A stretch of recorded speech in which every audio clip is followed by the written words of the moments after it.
إن الحمد لله نحمده ونستعينه ونستغفره ونعوذ بالله من شرور أنفسنا ومن سيئات أعمالنا. من يهده الله فلا مضل له ومن يضلل فلا هادي له، وأشهد أن لا إله إلا الله وحده لا شريك له، وأشهد أن محمدا عبده ورسوله. أما بعد، يا أيها الذين آمنوا اتقوا الله حق تقاته ولا تموتن إلا وأنتم مسلمون. يا أيها الناس اتقوا ربكم الذي خلقكم من نفس واحدة وخلق منها زوجها وبث منهما رجالا كثيرا ونساء، واتقوا الله الذي تساءلون به والأرحام إن الله كان عليكم رقيبا. يا أيها الذين آمنوا اتقوا الله وقولوا قولا سديدا يصلح لكم أعمالكم ويغفر لكم ذنوبكم، ومن يطع الله ورسوله فقد فاز فوزا عظيما. فإن أصدق الحديث كتاب الله، وخير الهدي هدي محمد صلى الله عليه وسلم، وشر الأمور محدثاتها، وكل محدثة بدعة وكل بدعة ضلالة وكل ضلالة في النار. அன்பிற்குரிய நறுமை சகோதரர்களே, தாய்மார்களே, சகோதரிகளே, அஸ்ஸலாமு அலைக்கும் வரஹ்மத்துல்லாஹி வபரகாத்துஹு. இன்றைய நமது இந்த வகுப்பின் தலைப்பாக 40 சிறிய ஹதீஸ்களை நாம் பொருள் உணர்ந்து மரணமிடுவோம். இந்த தலைப்புக்கான மிக முக்கியமான ஹதீஸ் எது என்று நாம் பார்ப்போமாக இருந்தால், இந்த ஹதீஸை நீங்கள் பார்க்கலாம். இப்னு மாஜா, திர்மிதி போன்ற நூல்களில் திர்மிதியில் 2658வது செய்தி, அப்துல்லாஹ் இப்னு மஸ்ஊத் ரலியல்லாஹு அன்ஹு அவர்கள் அறிவிக்கிறார்கள், அல்லாஹ்வுடைய தூதர் சொன்னார்கள், நவ்வரல்லாஹு இம்ரஅன் சமிஅ மகாலதி ஃபவஆஹா வஹஃபிதஹா வபல்லகஹா. அதாவது அல்லாஹு தஆலா ஒரு மனிதனுக்கு அருள் புரிவானாக. இது யாருடைய துவா? அல்லாஹுடைய தூதரின் துவா. அல்லாஹுடைய தூதரின் துவா. இந்த துவா எனக்கும் உங்களுக்கும் கிடைக்க வேண்டும் என்றால் நாம் என்ன செய்ய வேண்டும்? அல்லாஹு தஆலா ஒரு மனிதனுக்கு அருள் புரிவானாக. அந்த மனிதன் யார்? சமிஅ மகாலதி, எனது கூற்றை அவர் செவியேற்றார். அதாவது அல்லாஹுடைய தூதரின் வார்த்தைகள், அல்லாஹுடைய தூதருடைய அந்த செயல்கள், இவைகள் எல்லாம் அதில் உள்ளடக்கப்படும். எனது வார்த்தைகளை செவியேற்று ஃபவஆஹா, அதை விளங்கினார். அதை நன்றாக அந்த வார்த்தைகளை விளங்கி, ஏதோ அலட்சியமாக கேட்கல, அல்லாஹுடைய தூதருடைய வார்த்தைகள் என்பதற்காக அதை நன்றாக விளங்கி, வஹஃபிதஹா, அதை அவர் மனனமிட்டுக் கொண்டார். வபல்லகஹா, அதை அவர் பிறருக்கு எத்தி வைத்தார். அப்ப இவருக்கு அல்லாஹ் அருள் புரிவானாக என்று அல்லாஹுடைய தூதர் ஸல்லல்லாஹு அலைஹி வஸல்லம் அவர்கள் துஆ செய்தார்கள். இந்த துஆ நமக்கு கிடைக்க வேண்டும் என்றால் நாம் ஹதீஸ்களை நன்றாக செவியேற்று, அந்த ஹதீஸ்களை நன்றாக உள்வாங்கி, அதை விளங்கி, அதை மனனமிட்டு, அதை நாம் பிறருக்கு எட்டி வைக்கக்கூடியவர்களாக மாறும் போது இந்த சிறப்பு நமக்கு கிடைக்கிறது. எனவே இந்த ஹதீஸின் அடிப்படையில் தான் நாம் என்ன செய்திருக்கிறோம்? இவ்வாறு சிறிய 40 ஹதீஸ்களை தொகுத்திருக்கிறோம். எதற்காக? அதாவது நாம் இந்த சிறப்பை அடைவதாக இருந்தால் நாமும் அல்லாஹுடைய தூதர் கூறிய வார்த்தைகளை விளங்கி, அதை மனனமிட்டு, அதை நாம் பிறருக்கு எடுத்துச் சொல்லக்கூடியவர்களாக, அதை எத்தி வைக்கக்கூடியவர்களாக நாம் மாறும் போது அல்லாஹுடைய தூதருடைய இந்த துஆவுக்குரியவர்களாக நானும் நீங்களும் மாறுவோம். எனவே நறுமை சகோதரர்களே, அந்த அடிப்படையிலே இன்றைய பாடத்தில் இந்த சிறிய 40 ஹதீஸ்கள், இந்த தொகுப்பை நாம் இப்போது என்ன செய்வோம்? நாம் பார்ப்போம். அதாவது இது உங்கள் பிள்ளைகளையும் நீங்கள் இதில் ஆர்வப்படுத்த வேண்டும். உங்கள் பிள்ளைகளையும் இவற்றை மரணமிடுவதற்கு நீங்கள் ஆர்வப்படுத்த வேண்டும். அதாவது கொஞ்சம் கொஞ்சமாக இந்த ஹதீஸ்களை மரணமிட்டு அந்த பிள்ளைகள் அந்த ஹதீஸ்களை சொல்லக்கூடியவர்களாக, அதன் மூலம் பெற்றோர்களுக்கும் என்ன இருக்கிறது? நன்மைகள் இருக்கின்றன. அந்த பிள்ளைகள் மரணமிட்டு அதை பிறருக்கு சொல்லும் போது, எனவே அந்த அடிப்படையில் நமது பிள்ளைகளை நாம் இதற்கு ஆர்வப்படுத்த வேண்டும். எனவே நறுமை சகோதரர்களே, இப்போது நாம் அந்த ஹதீஸ்களை என்ன செய்வோம்? ஒன்றன் பின் ஒன்றாக நாம் பார்ப்போம் அந்த ஹதீஸ்கள் ஒவ்வொன்றையும். இதில் நீங்கள் அதாவது இங்கு போடப்பட்டிருக்கக்கூடிய முதல் ஹதீஸ், எப்படி பொருள் உணர்ந்து சிறிய ஹதீஸை நாம் மரணமிடுவோம் என்பதுதான் இந்த தலைப்பு. இந்த தலைப்பில் முதல் ஹதீஸை நாம் பார்ப்போம். முதல் ஹதீஸ் என்ன? அன் முஆவியத பினி அபி சுஃபியான் ரலியல்லாஹு அன்ஹுமா قال سمعت النبي صلى الله عليه وسلم يقول من يريد الله به خيرا يفقهه في الدين. அதாவது எவருக்கு அல்லாஹ் நன்மை புரிய நாடுகிறானோ அவருக்கு மார்க்கத்தில் விளக்கத்தை தருகிறான் என இறை தூதர் ஸல்லல்லாஹு அலைஹி வஸல்லம் அவர்கள் கூற நான் கேட்டேன் என அறிவிக்கக்கூடிய நபித்தோழர் யார்? முஆவியா ரலியல்லாஹு அன்ஹு அவர்கள். முஆவியா இப்னு அபி சுஃபியான் ரலியல்லாஹு அன்ஹுமா. புகாரியில் இந்த செய்தி 2436வது செய்தியாக இடம்பெறுகிறது. அப்ப இது இன்று நாங்க படிக்கக்கூடிய முதல் செய்தி. பாருங்கள், அல்லாஹு தஆலா ஒருவருக்கு நன்மையை நாடும் போது உலகத்தை அல்லாஹ் வழங்குவது, அவருக்கு அல்லாஹ் வழங்குவது மார்க்கத்தின் விளக்கத்தை. அப்ப இது போன்ற சபைகள், இது போன்ற வாய்ப்புகள், இதை அல்லாஹ் யாருக்கு வழங்குவான் என்றால், அல்லாஹ் யாருக்கு நன்மையை விரும்புகிறானோ அவருக்குத்தான் அல்லாஹ் இந்த வாய்ப்பை கொடுப்பான். ஏன்? இதை அவர் விளங்கும் போது மார்க்கத்தை செயல்படுத்துவார், மார்க்கத்தில் அவருக்கு ஈடுபாடு உண்டாகும். உலகத்தை பொறுத்தவரையில் அல்லாஹு தஆலா உலகத்தை அனைவருக்கும் கொடுக்கிறான். அவன் விரும்பக்கூடியவர்கள், விரும்பாதவர்கள் அனைவருக்கும் கொடுக்கிறான். ஆனா மார்க்கத்தை அல்லாஹ் அவன் விரும்பக்கூடியவர்களுக்கு தான் கொடுப்பான். எனவே அன்பிற்குரியவர்களே, அல்லாஹ் ஒருவருக்கு நன்மையை நாடும் போது மார்க்கத்தில் விளக்கத்தை தருகிறான். அப்ப இது நமது உள்ளத்தில் ஆழமாக பதிய வேண்டும். இன்று சிலர் நினைக்கிறாங்க மார்க்கத்தை படிக்கிறது வேஸ்ட், மார்க்கத்தை படிக்கிறது வீண் என்று நினைக்கிறார்கள். அல்லாஹ் பாதுகாக்க வேண்டும். அவர்கள் உலகத்துக்கு அவர்கள் விரயம் செய்யக்கூடிய நேரம் தான் வீணானது. ஏனென்றால் அது நாளை மறுமையில் அவர்களுக்கு என்ன செய்யாது, எதையும் சேர்த்தர போவதில்லை. அது நல்ல நீயத்தில் எந்த செயலை அடிப்படையாக வைத்திருக்கிறது. ஆனா மார்க்கம் என்பது அப்படியா? தீனுக்கு நாம் கொடுக்கக்கூடிய அந்த நேரம் என்பது நமக்கு என்ன செய்யும்? மிக பெரும் சிறப்பை பெற்றுத்தரும். இது நாங்க இதில் படிக்கக்கூடிய முதலாவது ஹதீஸ். இரண்டாவது ஹதீஸ், அன் அபி ஹுரைரத ரலியல்லாஹு அன்ஹு قال قال رسول الله صلى الله عليه وسلم من يريد الله به خيرا يصب منه. இறை தூதர் ஸல்லல்லாஹு அலைஹி வஸல்லம் அவர்கள் கூறினார்கள், யாருக்கு அல்லாஹ் நன்மையை நாடுகிறானோ அவரை அல்லாஹ் சோதனைக்கு உள்ளாக்குகிறான். பாருங்க, அதாவது நமது வாழ்வில் நமக்கு ஏற்படக்கூடிய சோதனைகளின் போது நாம் கலங்கக்கூடாது, நாம் துவண்டு விடக்கூடாது. அந்த சோதனைகள் நமக்கு இன்னும் மார்க்கத்தில் உறுதியை தர வேண்டும், ஈமானிய உறுதியை, பலத்தை தர வேண்டும். ஏன்? அல்லாஹு தஆலா யாருக்கு நன்மையை நாடுகிறானோ அல்லாஹ் அவரை சோதிக்கிறான், அவரை சோதனைக்கு உட்படுத்துகிறான். அப்ப எனவே அன்பிற்குரியவர்களே, மார்க்கத்தில் ஈடுபாடு உள்ளவர்கள் சோதிக்கப்படும் போது அவர்கள் உணர்ந்து கொள்ள வேண்டும், அல்லாஹ் இன்னும் என்னை அவன் பக்கம் நெருக்கிக் கொள்ள விரும்புகிறான். பாவம் செய்யக்கூடியவர்கள் சோதிக்கப்படும் போது என்ன விளங்க வேண்டும்? எனது பாவங்களிலிருந்து நான் விலகிக் கொள்ள வேண்டும், எனது தவறுகளுக்காக, பாவங்களுக்காகத்தான் நான் சோதிக்கப்படுகிறேன். அதுவும் நலவுதான், அதுவும் அல்லாஹுடைய நன்மை தானே. அவன் அந்த பாவத்திலிருந்து விலகுவது என்பதும் அதற்கு அது வாய்ப்பு, அது ஒரு வாய்ப்பு. இன்று நாங்கள் பார்க்கிறோம், இந்த கொரோனாவுடைய காலத்தில் பலர் என்ன செய்தார்கள்? பலர் திரும்பி இருக்கிறார்கள், பலர் தொழுகையின் பக்கம் திரும்பி இருக்கிறார்கள், நல்லவர்களாக மாறி இருக்கிறார்கள். அதே நேரத்தில் இன்னும் சிலர் என்ன, அதாவது பாவத்தில் மூழ்கி கிடக்கிறார்கள், அப்படியும் இருக்கிறார்கள். அப்ப அன்பிற்குரியவர்களே, இந்த செய்தி நமக்கு சொல்லக்கூடிய செய்தி என்ன?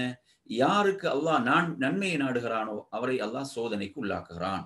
இந்த செய்தி அபூ ஹுரைரா ரலியல்லாஹு அன்ஹு அறிவிக்கிறார்கள். புகாரியில் 5645வது செய்தி. மூன்றாவது செய்திக்கு நாம் செல்வோம். அன் ஜரீர் இப்னு அப்துல்லாஹ் ரலியல்லாஹு அன்ஹு அனின் நபி ஸல்லல்லாஹு அலைஹி வஸல்லம் قال من لا يرحم لا يرحم من لا يرحم لا يرحم.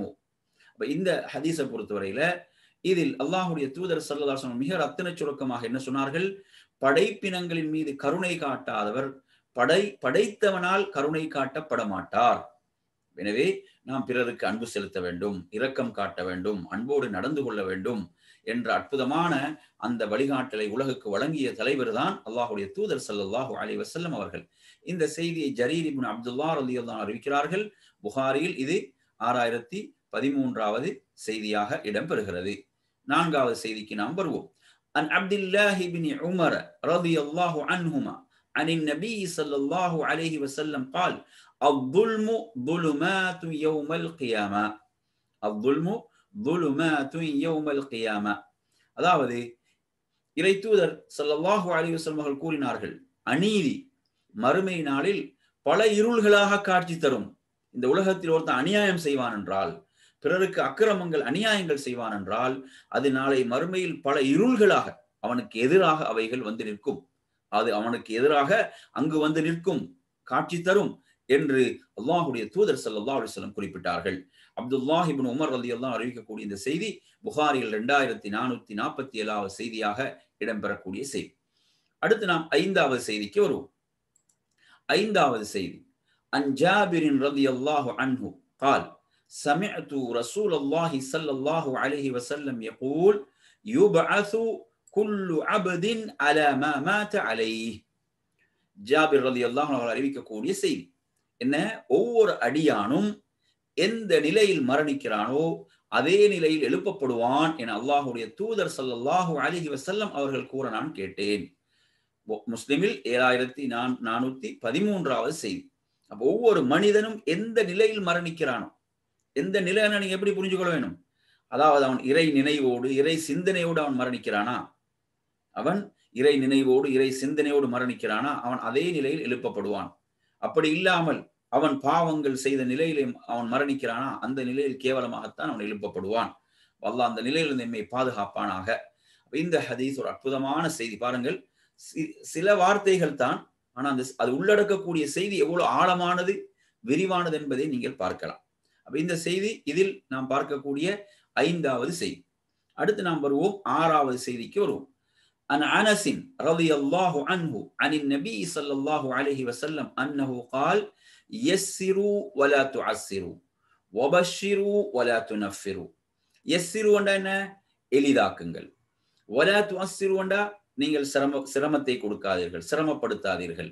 அதே போன்று என்ன, வபஷிரு நீங்கள் என்ன செய்யுங்கள், நன்மாராயம் சொல்லுங்கள், நன்மாராயம் கூறுங்கள்.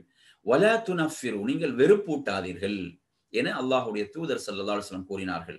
அறிவிப்பவர் அனஸ் ரலியல்லாஹு அன்ஹு அவர்கள். புகாரியில் 69வது செய்தி.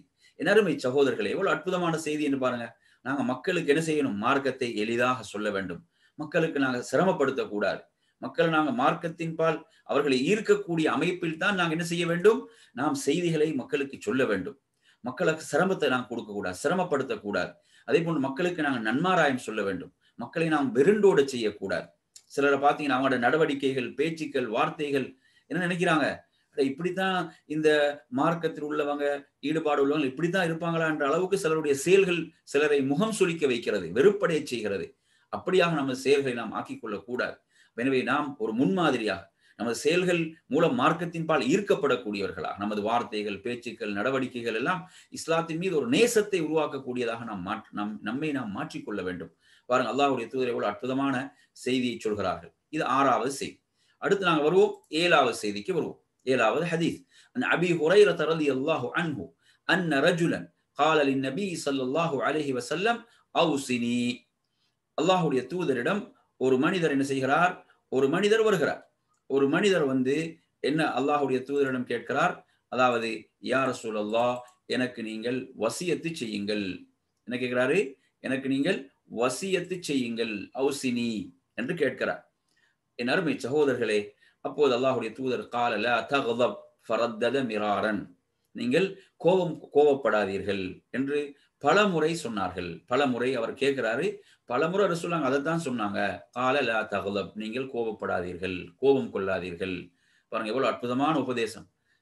ஒரே ஒரு 2 வார்த்தை, லா தகதப் தான், லா தகதப். ஆனால் இதில் உள்ளடக்கப்பட்டுள்ள விஷயங்கள், எவ்வளவு விஷயங்கள் இதில் உள்ளடக்கப்பட்டுள்ளன. அதாவது ஒருவன் கோபத்தை விட்டு தன்னை காத்துக் கொள்வான் என்றால் அவனது வாழ்வில் அதாவது அதிகமான பிரச்சனைகள் என்ன செய்துவிடும், நீங்கிவிடும். அதிகமான பிரச்சனைகள் நீங்கிவிடும் என்பதை நாம் பார்க்கிறோம். அப்ப இந்த செய்தி அபூ ஹுரைரா ரலியல்லாஹு அறிவிக்கிறார்கள். புகாரியில் 6116வது செய்தியாக இது இடம்பெறுகிறது. அடுத்து நாம் வருவோம் 8வது செய்திக்கு வருவோம். 8வது ஹதீஸ். அன் ஆயிஷா ரலியல்லாஹு அன்ஹா عن النبي صلى الله عليه وسلم قال ركعة الفجر خير من الدنيا وما فيها. ركعة الفجر خير من الدنيا وما فيها.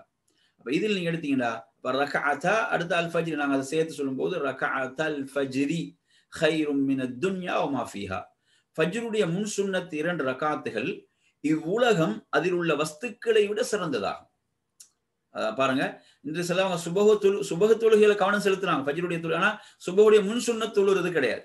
சுபஹ தொழுறாங்க, ஆனா சுபஹுடைய அந்த ஃபஜ்ருடைய முன் சுன்னத்தை தொழுவது கிடையாது. முன் சுன்னத்துடைய சிறப்பை பாருங்க என்ன, அந்த 2 ரகாத்துகள் இவ்வுலகம் அதில் உள்ள வஸ்துக்களை விட சிறந்ததாகும் என்று சொல்றாங்க.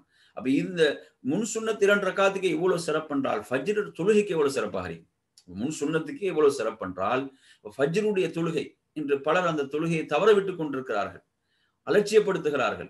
சூரியன் உதித்த பிறகு தொழுது கொண்டிருக்கிறார்கள். அவர்கள் எல்லாம் இந்த ஹதீஸை கொஞ்சம் எண்ணி பார்க்க வேண்டும். முன் சுன்னத்துக்கு இவ்வளவு பெரிய சிறப்பு வாக்களிக்கப்பட்டிருக்கிறது என்றால், அதாவது ஃபஜ்ருடைய தொழுகை எவ்வளவு சிறப்பானது. ஆயிஷா ரலியல்லாஹு அன்ஹா அறிவிக்கக்கூடிய இந்த செய்தி முஸ்லிமில் இது இடம்பெறுகிறது. 1721வது செய்தியாக இடம்பெறுகிறது. அடுத்த என்ன அருமையான சகோதரர்களே, நாம் வருவோம் 9வது செய்திக்கு வருவோம். 9வது செய்தி, அன் அபி மூசா ரலியல்லாஹு அன்ஹு عن أبي موسى رضي الله عنه أن رسول الله صلى الله عليه وسلم قال من صلى البردين دخل الجنة. அபு மூசா ரலியல்லாஹு அன்ஹு அறிவிக்கிறார்கள், அல்லாஹ்வுடைய தூதர் ஸல்லல்லாஹு அலைஹி வஸல்லம் கூறினார்கள், மன் ஸல்லல் பர்தைன், அதாவது அந்த பகலின் வெப்பம் குறைந்த, பர்தண்டா குளிர், பர்தைனா இரண்டு குளிர்கள், இப்ப பகலின் வெப்பம் குறைந்த அந்த இரண்டு நேர தொழுகைகளை, ஃபஜ்ர் அஸ்ர் தொழுகைகளை எவர் முறையாக தொழுது வருவாரோ அவர் சுவர்க்கம் நுழைந்தார், அவர் சுவர்க்கம் நுழைந்து விட்டார். அப்ப இதுல என்ன அர்த்தம் கிடையாது, இப்ப லோஹர் அசர், இந்த லோஹர் மக்ரிப் இஷா எல்லாம் தொழ தேவையில்லைன்னு அர்த்தம் அல்ல. அதை பேணி தொழக்கூடியவர் என்ன செய்வார், அந்த லோஹரையும் அதே போன்று மக்ரிப் இஷாவை பேணி தொழுவார். ஏன்னா இந்த ரெண்டு தொழுகையை கவனமா தொழக்கூடியவர் அந்த அந்த மூன்று தொழுகைகளை அதை கவனம் எடுத்து தொழுவார் என்பதுதான் இதனுடைய அர்த்தம். இந்த ரெண்டு தொழுகைகள் அவ்வளவு சிறப்பானது. எது, அசருடைய தொழுகையும் சுபகுடைய தொழுகை. அப்ப இந்த இரண்டு தொழுகைகளை பேணி தொழுபவர் சுவர்க்கம் நுழைந்து விட்டார் என்று அல்லாஹ்வுடைய தூதர் ஸல்லல்லாஹு அலைஹி வஸல்லம் கூறுகிறார்கள். இந்த செய்தி அபூ மூசா ரலியல்லாஹு அன்ஹு அறிவிக்கிறார்கள். புகாரியின் 574வது செய்தியாக இந்த செய்தி இடம்பெறுகிறது. 10வது செய்திக்கு நாம் வருவோம். 10வது ஹதீஸ், அன் அபீ ஹுரைரா ரலியல்லாஹு அன்ஹு அன்ன ரசூலுல்லாஹி ஸல்லல்லாஹு அலைஹி வஸல்லம் قال من أدرك ركعة من الصلاة فقد أدرك الصلاة. அதாவது தொழுகையில் ஒரு ரக்காத்தை அதற்குரிய நேரத்தில் அடைந்து கொள்பவர் அந்த தொழுகையை அடைந்து கொள்கிறார். இதில் ரெண்டு விளக்கங்கள் இருக்கிறது. ஒரு விளக்கம் என்ன, உதாரணமாக ஜமாத்து தொழுகை நடக்குது, ஜமாத்து தொழுகையில் ஒருவருக்கு என்ன செய்யுது, ஒரு ரக்காத்து கிடைத்து விட்டால் அவருக்கு அந்த ஜமாத்து கிடைத்து விட்டது. அதே போன்று தொழுகையுடைய நேரம் முடிய போகிறது, அந்த நேரம் முடிவதற்கு முன்னால என்ன செய்யறாரு, அந்த நேரம் முடிவதற்கு முன்னால் அவர் ஒரு ரக்காத்தை அடைந்து கொள்றார். சூரியன் மறைவதற்கு முன்னால அசருடைய ஒரு ரக்காத்தை அடைந்து கொள்கிறார், சூரியன் உதிப்பதற்கு முன்னால ஃபஜ்ருடைய ஒரு ரக்காத்தை அடைந்து கொள்கிறார் என்றால் அவருக்கு அந்த தொழுகை கிடைத்து விட்டது.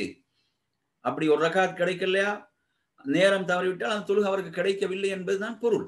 இந்த ஹதீஸ் அதைத்தான் சொல்கிறது. மன் அத்ரக ரக்அத்தன் மினஸ் ஸலாத்தி ஃபகத் அத்ரக ஸலா என்று அல்லாஹ்வுடைய தூதர் ஸல்லல்லாஹு அலைஹி வஸல்லம் குறிப்பிட்டார்கள்.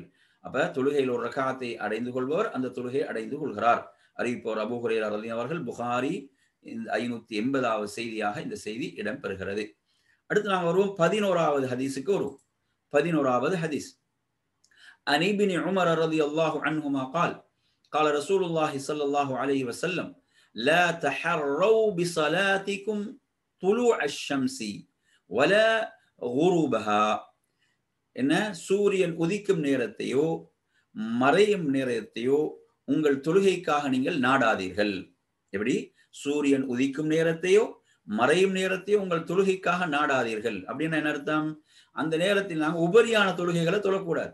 இதுல என்ன அர்த்தம் கிடையாது, அப்ப அந்த நேரத்துல சூரியன் மறைய போகுது அப்ப அசர் தொழக்கூடாது அப்படி என்று விளங்குறது அல்ல.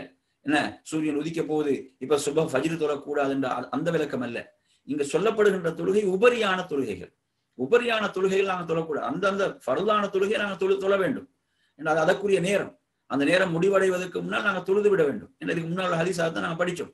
இந்த ஹதீஸ் நமக்கு என்ன சொல்லுது என்றால், அதாவது உபரியான தொழுகைகள் நாங்கள் நேரத்தில் தொழக்கூடாது. எந்த நேரத்துல, சூரியன் உதிக்கும் நேரத்தில் மறையும் நேரத்தில் உங்கள் தொழுகைக்காக நாடாதீங்கன்னா உபரியான தொழுகைகள் நாங்கள் தொழக்கூடாது.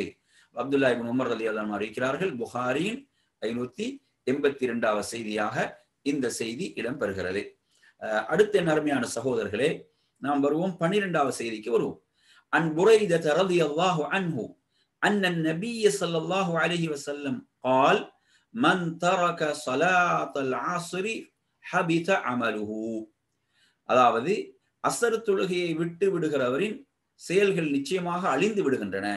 மன் தரக ஸலாத்தல் அஸ்ரி ஹபித அமலுஹு என்றால் அஸ்ர் தொழுகையை விடக்கூடியவருடைய செயல்கள் நிச்சயமாக அழிந்து விடுகின்றன. சில ரிவாயத்துகளில் ஃபகத் ஹபித அமலுஹு, ஃபகத் என்ற வார்த்தையும் சேர்ந்து வரும். அப்ப இதுல என்ன அர்த்தம், அப்ப அஸ்ருடைய தொழுகை ஒருத்தர் பாழ்படுத்தக் கூடாது. அது என்ன செய்துவிடும், அவரது அமல்களையே பாழாக்கி விடும். அவருடைய அமல் என்ன செஞ்சிடும், பாழாக்கி விடும். உதாரணமா நீங்க பார்க்கலாம், சில ஆட்கள் இருப்பாங்க, வாரத்துக்கு ஒரு முறை தான் முஸ்லீம், அவங்க ஜும்மா மட்டும் தான் தொழுவாங்க. ஜும்மாவை தொழுதுட்டு அவன் அசர தொழலண்டா இந்த ஹதீஸின் அடிப்படையில் பார்த்தீங்கன்னா அவனது அமல்களை அவன் வீணாக்கி விடுகிறான். இப்படித்தானே? ஜும்மாவை தொழுறான் வெள்ளிக்கிழமை, ஜும்மாவை தொழுதுட்டு அவன் அசர தொழல், அந்த நாள் அவன் அசர தொழல், அவன் ஜும்மா மட்டும் தொழக்கூடியவன், அவன் என்ன செய்யறான்? அவன் அந்த அமலை பாழாக்கி விடுகிறான். அவனது அமல்கள் பாழாகி விடுகின்றன. அப்ப இதுல ஏனைய அமல்களையும் அது குறிக்கும், ஏனைய நற்செயல்களையும் அது குறிக்கும். அப்ப எவ்வளவு பாருங்க, அசருடைய தொழுகை எவ்வளவு முக்கியமானதுன்னு பாருங்க. இந்த ஹதீஸ் யார் அறிவிக்கிறாங்க? புரைதா ரலியல்லாஹு அன்ஹு அறிவிக்கிறாங்க. புகாரில் 594வது செய்தியாக இது இடம்பெறுகிறது. அடுத்து நாங்க வருவோம் 13வது செய்திக்கு வருவோம். அன் அபி சயீத் அல்-குத்ரி ரலியல்லாஹு அன்ஹு அன்ன ரசூலுல்லாஹி ஸல்லல்லாஹு அலைஹி வஸல்லம் قال اذا سمعتم النداء فقولوا مثل ما يقول المؤذن. இறை தூதர் ஸல்லல்லாஹு அலைஹி வஸல்லம் கூறினார்கள், பாங்கு சொல்லப்படுவதை நீங்கள் செவியுற்றால் முஅத்தின் எப்படி சொல்கிறாரோ முஅத்தின் சொல்வது போன்று நீங்களும் சொல்லுங்கள் என்று சொல்றான். எனவே இந்த ஹதீஸின் அடிப்படையில் நாங்க என்ன, முஅத்தின் சொல்லக்கூடிய அதானுக்கு நாங்க பதில் அளிக்க வேண்டும். ஆனா வேறு ரிவாயத்துகள் நாங்கள் அறிகிறோம், ஹய்யா அலஸ் ஸலாஹ் ஹய்யா அலல் ஃபலாஹ் என்பதில் மட்டும் லா ஹவ்ல வலா குவத்த இல்லா பில்லாஹ் என்பதை நாம் சொல்லிக் கொள்ள வேண்டும். இது இந்த ரிவாயத் மட்டும் வந்திருந்தா அதே மாதிரி சொல்லலாம். ஆனா வேறு ரிவாயத்துகள் வருது என்ன, ஹய்யா அலஸ் ஸலாஹ் ஹய்யா அலல் ஃபலாஹ் என்று சொல்லும் போது லா ஹவ்ல வலா குவத்த இல்லா பில்லாஹ் என்று சொல்ல வேண்டும். இந்த செய்தி அபூ சயீத் அல்-குத்ரி ரலியல்லாஹு அன்ஹு அறிவிக்கிறார்கள். புகாரியின் 611வது செய்தியாக இது இடம்பெறுகிறது.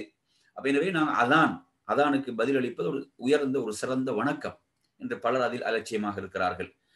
அதே போன்று அடுத்து நாங்கள் வருவோம் 14வது செய்தி. அன் அப்துல்லாஹ் இப்னு முகஃபல் al-முஸனி ரலியல்லாஹு அன்ஹு அன்ன ரசூலுல்லாஹி ஸல்லல்லாஹு அலைஹி வஸல்லம் قال بين كل اذانين صلاة ثلاثا لمن شاء. எப்படி சொல்றாங்க? பைன குல்லி அதானைனி ஸலாத்துன் ஸலாஸன் லிமன் ஷா. ஒவ்வொரு பாங்குக்கும் இகாமத்துக்கும் இடையில் ஒரு தொழுகை உண்டு. இங்க அதானைனண்டா இரண்டு அதான்களண்டா என்ன பொருள்? அதானும் இகாமத்தும். அப்ப அதானுக்கும் இகாமத்துக்கும் இடையில் ஒரு தொழுகை உண்டு. அப்ப ஒரு சுன்னத்தான தொழுகை ஒரு 2 ரகாத் தொழுது கொள்ள வேண்டும் என்று ரசூலுல்லாஹ் 3 முறை சொல்றாங்க. சொல்லிவிட்டு கடைசியில சொல்றாங்க லிமன் ஷா, விரும்பியவர்கள் தொழலாம். அப்ப இந்த வார்த்தை என்ன சொல்லிட்டு, அது உபரி, அது சுன்னத்தான தொழுகை, என்ன விரும்பியவர்கள் தொழலாம் என்று ரசூலுல்லாஹ் சொல்றாங்க. அப்ப இந்த வார்த்தை என்ன செய்து, அது அப்ப கட்டாயம் இல்லை, விரும்பியவர்கள் தொழலாம் என்று அல்லாஹ்வுடைய தூதர் சொல்றாங்க. 3 முறை சொல்றாங்க. அப்ப அதானுக்கும் இகாமத்துக்கும் மத்தியில் நாம் என்ன செய்வது? 2 ரகாத்துகள் தொழுது கொள்வது. இன்றைக்கு நிறைய பேரை பார்த்தீங்கன்னா மஸ்ஜிதுக்கு போறதே இகாமத் சொன்ன பிறகுதான் போறதுக்கு அவங்க என்ன செய்யறாங்க, இப்ப பழக்கப்பட்டிருக்கிறாங்க. அந்த தொழுகை அவங்களுக்கு கிடைப்பதில்லை. வீடுகள்ல சுன்னத் தொழுதுட்டு போறாங்கன்னா அல்ஹம்துலில்லாஹ், நல்ல விஷயம். இந்த ஹதீஸ் நாங்க செயல்படுத்த வேண்டும். அப்ப இந்த ஹதீஸ் பாருங்க, அப்துல்லாஹ் இப்னு முகஃபல் ரலியல்லாஹு அன்ஹு அறிவிக்கிறார்கள். புகாரியின் 624வது செய்தி. இது நாங்க பார்க்கக்கூடிய 14வது செய்தி. 15வது செய்திக்கு வருவோம். அன் அப்துல்லாஹ் இப்னு உமர் ரலியல்லாஹு அன்ஹுமா அன்ன ரசூலுல்லாஹி ஸல்லல்லாஹு அலைஹி வஸல்லம் قال صلاة الجماعة تفضل صلاة الفذ ب27 درجة. இறை தூதர் ஸல்லல்லாஹு அலைஹி வஸல்லம் அவர்கள் கூறினார்கள், தனியாக தொழுவதை விட ஜமாஅத்தாக தொழுவது 27 மடங்கு சிறந்ததாகும் என்று சொல்கிறார்கள். எனவே ஒருவர் தனித்து தொழுவதை விட ஜமாஅத்தாக தொழுவது 27 மடங்கு சிறந்தது. பெண்களை பொறுத்தவரையில பெண்கள் தங்களுடைய வீடுகளில் தனியாக தொழுது கொள்ளலாம். ஏன்னா அவர்களுக்கு அதற்குரிய சிறப்பு இருக்கிறது என்பதை நாங்கள் புரிந்து கொள்ள வேண்டும். ஏன்னா இப்ப ஜமாஅத்தை பொறுத்தவரையில அது ஆண்களுக்கு வலியுறுத்தப்பட்டிருக்கிறது. பெண்கள் ஜமாஅத் தொழுகையில மஸ்ஜிதில் கலந்து கொள்ளலாம், தடை கிடையாது என்பதை நாம் புரிந்து கொள்ள வேண்டும். அப்ப இந்த செய்தி அப்துல்லாஹ் இப்னு உமர் ரலியல்லாஹு அன்ஹு அறிவிக்கிறார்கள். புகாரியின் 645வது செய்தி. அடுத்து நாங்க வருவோம் 16வது செய்திக்கு நாம் வருவோம். عن أنس رضي الله عنه عن النبي صلى الله عليه وسلم قال اسمعوا وأطيعوا وإن استعمل حبشي كأن رأسه زبيبة. உங்களுக்கு தலைவராக நியமிக்கப்படுபவர் கருப்பு நிறமுடைய ஒரு நீக்ரோவான உலர்ந்த திராட்சை பழம் போன்ற தலையை உடையவராக இருந்தாலும் அவருக்கு கட்டுப்படுங்கள், அவர் சொல்வதை கேட்டு நடங்கள் என்று அல்லாஹ்வுடைய தூதர் ஸல்லல்லாஹு அலைஹி வஸல்லம் சொல்றாங்க. பாருங்க, தலைமைத்துவத்துக்கு கட்டுப்படுவது எவ்வளவு முக்கியமானது. ஒரு இஸ்லாமிய ஒரு ஆட்சி, அந்த ஆட்சி தலைவர், அதே போன்று நாங்க நிர்வாக ரீதியாக சில பொறுப்புகளை நாங்க ஏற்படுத்திக் கொள்கிறோம். இதை நீங்க எடுத்தீங்கன்னு சொன்னா, இஸ்லாமிய ஆட்சி என்று வரும்போது அந்த ஆட்சி பொறுப்பு, அந்த தலைமை அல்லது ஒவ்வொரு பகுதிக்கு என்ன பொறுப்பாக நியமிக்கப்படுகிற ஆளுநர்கள், கவர்னர்களாக இருக்கலாம். அப்ப இப்படியாக வரக்கூடியவர்கள் இவங்க யாராக இருந்தா எப்படி, எந்த அளவுக்கு சொல்றாங்க, அது கருப்பு நிற ஒரு நீக்ரோவாக இருக்கலாம். அவருடைய தோற்றம் என்ன ஒரு பார்ப்பதற்கு கவர்ச்சியான தோற்றமாக இல்லாமல் இருக்கலாம். அப்படி இருந்தால் நீங்க என்ன செய்ய வேண்டும்? கட்டுப்பட வேண்டும் என்று அல்லாஹ்வுடைய தூதர் ஸல்லல்லாஹு அலைஹி வஸல்லம் குறிப்பிடுகிறார்கள். எவ்வளவு முக்கியம் என்று பாருங்க. ஒரு இஸ்லாமிய சமூக அமைப்புடைய உயர்வுக்கும் சிறப்புக்கும் இவைகள் எவ்வளவு அடிப்படைகள். இந்த ஹதீஸ் அனஸ் ரலியல்லாஹு அறிவிக்கிறார்கள். புகாரியின் 693வது செய்தி. அடுத்து நாங்க வருவோம் 17வது செய்தி. அன் அபி மூசா ரலியல்லாஹு அன்ஹு قال قالوا يا رسول الله أي الإسلام أفضل قال من سلم المسلمون من لسانه ويده. அப்ப இறை தூதர் ஸல்லல்லாஹு அலைஹி வஸல்லம் அவர்களிடம் என்ன கேட்கப்படுகிறது? கேட்கிறாங்க, இஸ்லாத்தில் எது சிறந்தது? இஸ்லாத்தில் சிறந்ததை கேட்கிறாங்க. ஏன்? சிறந்தவர்களாக மாற வேண்டும், உயர்ந்தவர்களாக மாற வேண்டும். இன்று நீங்க நிறைய பேரை பாத்தீங்கன்னா இஸ்லாத்தை சும்மா கொஞ்சம் ஓரமாக இருந்து செஞ்சுட்டு போனாலும் என்ன சொர்க்கத்துல சின்ன ஒரு சைடா ஒரு இடம் கிடைச்சாலும் பரவாயில்ல மாதிரி மனோநிலையில் இருக்கிறார்கள். ஆனா சஹாபாக்கள் எப்படி இருந்தாங்க? சிறந்ததை கேட்டார்களே, சிறந்தவர்களாக மாற வேண்டும், சிறப்புக்குரியவர்களாக மாற வேண்டும் என்பதற்காக எது சிறந்தது அதை கேட்டு அதை செஞ்சாங்க. இன்னைக்கு எமது நிலை அப்படி இருக்குதா? நாங்க ஏதோ தொழுது கொண்டு இருக்கிறோம் இவன்ற மாதிரி தான் நமது நிலைகள் இருக்கிறது. மார்க்கத்தை ஆர்வத்தோடு ஆசையோடு சிறந்தவைகளை தேடி செய்யறோமா? நாங்க கொஞ்சம் எண்ணி பாருங்க. அல்லாஹ்வுடைய தூதர் சொல்றாங்க, மார்க்கத்தில் சிறந்தது என்ன? மன் சலிமல் முஸ்லிமூன மின் லிசானிஹி வயதிஹி. அதாவது எவருடைய நாவில் இருந்தும் கரத்தில் இருந்தும் பிற முஸ்லிம்கள் பாதுகாப்பு பெற்றிருக்கிறாரோ அவரின் செயலே சிறந்தது, அவரின் செயலே சிறந்தது என்று அல்லாஹ்வுடைய தூதர் கூறுகிறார்கள். அறிவிப்பவர் அபு மூசா ரலியல்லாஹு அன்ஹு அவர்கள். புகாரியின் 11வது செய்தி. அல்லாஹ்வுடைய தூதர் எப்படிப்பட்ட ஒரு சமுதாயத்தை உருவாக்கினாங்கன்னு பாருங்க. அடுத்து நாங்க வருவோம் 18வது செய்தி. அன் அப்துல்லாஹ் இப்னு அம்ர் ரலியல்லாஹு அன்ஹுமா அன்ன ரஜுலன் سأل النبي صلى الله عليه وسلم أي الإسلام خير قال تطعم الطعام وتقرأ السلام على من عرفت ومن لم تعرف. அப்துல்லாஹ் இப்னு அம்ர் ரலியல்லாஹு அன்ஹு அறிவிக்கக்கூடிய செய்தி. ஒரு மனிதர் அல்லாஹ்வுடைய தூதர்ட்ட கேட்கிறாங்க, ஐயுல் இஸ்லாமி கைர், இஸ்லாத்தில் எது மிகச் சிறந்தது என்று கேட்கிறார். அல்லாஹ்வுடைய தூதர் சொல்றாங்க, துத்இமு தஆம், அதாவது பசித்தோருக்கு நீர் உணவளிப்பதும், வதக்ரஉ ஸலாம அலா மன் அரஃப்த வமன் லம் தஅரிஃப், நீங்கள் அறிந்தவருக்கும் அறியாதவருக்கும், உங்களுக்கு அறிமுகமாக இருக்கலாம் அறிமுகம் இல்லாமல் இருக்கலாம், அவர்களுக்கு நீங்கள் என்ன செய்வது? சலாம் சொல்வதும் என்று சொல்கிறார்கள். சலாம் கூறுவதும் ஆகும். சுப்ஹானல்லாஹ். இஸ்லாத்தில் சிறந்ததை சஹாபாக்கள் கேட்டார்கள். அதை எதற்காக? செயல்படுத்துவதற்காக. ஒரு காதல கேட்டு அடுத்த காதல விடுறதுக்கு அல்ல, அதை செயல்படுத்துறதுக்காக கேட்டாங்க. அல்லாஹ்வுடைய தூதர் சொன்னவுடன் அதை செயல்படுத்தக்கூடியவர்களாக சஹாபாக்கள் இருந்தார்கள். இஸ்லாத்தில் உயர்ந்த செயல் தான் என்ன? நாம் என்ன ஏழைகளுக்கு உணவளிப்பது, நாங்கள் அறிமுகமானவர்கள் அறிமுகம் இல்லாதவர்களுக்கு சலாம் சொல்வது. இந்த சலாம் என்பது எவ்வளவு குறைந்து விட்டது என்று பாருங்க. சலாம் மிக குறைந்து விட்டது. இன்னைக்கு நாங்க அதாவது ஒரு நாளைக்கு எத்தனை பேரை சந்திக்கிறோம், அவங்களை சந்திக்கும் போது நாங்க எத்தனை பேர் அதுக்கு முதலாவது சலாத்தை கொண்டு ஆரம்பிக்கிறோம் என்பதை நாங்க எண்ணி பார்க்க வேண்டும். அடுத்து நாங்க வருவோம் 19வது செய்திக்கு வருவோம். 19வது செய்தி. அன் அனஸ் ரலியல்லாஹு அன்ஹு அனின் நபி ஸல்லல்லாஹு அலைஹி வஸல்லம் قال لا يؤمن احدكم حتى يحب لاخيه ما يحب لنفسه. உங்களில் ஒருவர் என்ன செய்ய மாட்டார்? மூமினாக மாட்டார். எதுவரை? தாம் தனக்கு விரும்புவதை தன் சகோதரனுக்கும் அவர் விரும்பும் வரை. அப்ப இங்க ஈமான் என்ன முழுமை பெறாது. இது ஈமானுடைய முழுமைத்தன்மை சொல்கிறது. அப்ப ஈமான் இங்க முழுமை அடையாது. எதுவரை? அவர் தனக்கு விரும்பக்கூடியதை நல்லதை தனது சகோதரனுக்கு விரும்ப வேண்டும். இன்னைக்கு நிறைய பேரை பார்த்தீங்கன்னா அடுத்தவனுக்கு தீமையை விரும்புறான். வெளிச்சி அடுத்தவனுக்கு தீமையை, அடுத்தவனுக்கு கெடுதியை விரும்பக்கூடியவனாக இருக்கிறான். நீங்க கெடுதியை விரும்புறதை சொல்லல, அவன் தனக்கு விரும்பக்கூடிய நல்லதை என்ன செய்ய வேண்டும்? பிற முஸ்லிமுக்கும் பிற சகோதரனுக்கும் விரும்பும் வரை அவன் என்ன ஒரு முழுமையான ஒரு மூமினாக முடியாது. அற்புதமான வார்த்தைகள் அல்லாஹ்வுடைய தூதர் சொல்கிறார்கள். எனவே நறுமை சகோதரர்களே, நமது ஈமானை உரசி பார்ப்பதற்குரிய ஹதீஸ்கள் இவைகள் எல்லாம். நமது ஈமானுடைய நிலையை நாம் உரசி பார்ப்பதற்குரிய ஹதீஸ்கள். எந்த அளவு நமது நிலை இருக்கிறது கொஞ்சம் எண்ணி பாருங்க. இன்றைக்கு அடுத்தவனுக்கு ஏதாவது ஒரு சிரமம் என்றாலே சந்தோஷம் உள்ளத்துல, அடுத்தவனுக்கு ஒரு கஷ்டம் என்றாலே உள்ளத்துல சந்தோஷம். நவுதுபில்லாஹ், அல்லாஹ் பாதுகாக்க வேண்டும். இந்த ஹதீஸ் அனஸ் ரலியல்லாஹு அறிவிக்கிறாங்க. புகாரில 13வது செய்தி. அடுத்து நாங்க வருவோம் 20வது செய்திக்கு வருவோம். அன் அனஸ் ரலியல்லாஹு அன்ஹு அனின் நபி ஸல்லல்லாஹு அலைஹி வஸல்லம் قال ஆயத்துல் ஈமானி ஹுப்புல் அன்சார் வ ஆயத்துன் நிஃபாகி புகுதுல் அன்சார். என்ன? அதாவது ஈமானின் அடையாளம் பாருங்க. இதெல்லாம் ஈமான நாங்க உரசி பார்க்க வேண்டிய இடங்கள். சுப்ஹானல்லாஹ். ஈமானின் அடையாளங்கள் இவைகள். இறை நம்பிக்கையின் அடையாளம் என்ன? அன்சாரிகளை நேசிப்பது. ஹுப்புல் அன்சார். அன்சாரிகள் யாரு? மதீனாவாசிகள், அப்படிதானே? அதாவது முஹாஜிர்கள் தான் முதன்மையானவங்க. முஹாஜிர்கள் அல்லாஹ் சொல்லிட்டு தான் குர்ஆன்ல அன்சாரிகளை சொல்லுவான். அன்சாரிகளை நேசிப்பதே ஈமான் என்றும் உள்ளதென்றா, முஹாஜிர்கள் அதை விட உயர்ந்தவர்கள். அதை விட உயர்ந்தவர்கள் முஹாஜிர்கள். சுப்ஹானல்லாஹ். கொஞ்சம் எண்ணி பாருங்க. அதே போன்று வஆயத்துன் நிஃபாகி புகுதுல் அன்சார். வஆயத்துன் நிஃபாக், நயவஞ்சகத்தின் அடையாளம் என்ன?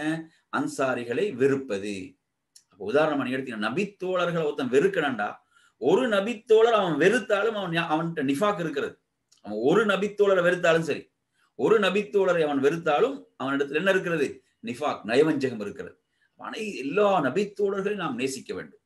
அவர்களை நாம் அந்த பேர்களை கேட்கும் போது ரலியல்லாஹு அன்ஹு என்று நாம் சொல்ல வேண்டும். அல்லாஹ் அவர்களை பொருந்திக் கொள்வானாக, அல்லாஹ் அவர்களை பொருந்திக் கொண்டான் என்ற அந்த வார்த்தைகள், ஏன் அது ஈமான் உள்ளவர்கள், அந்த ஈமானுக்குரிய அடையாளங்கள் அவைகள்.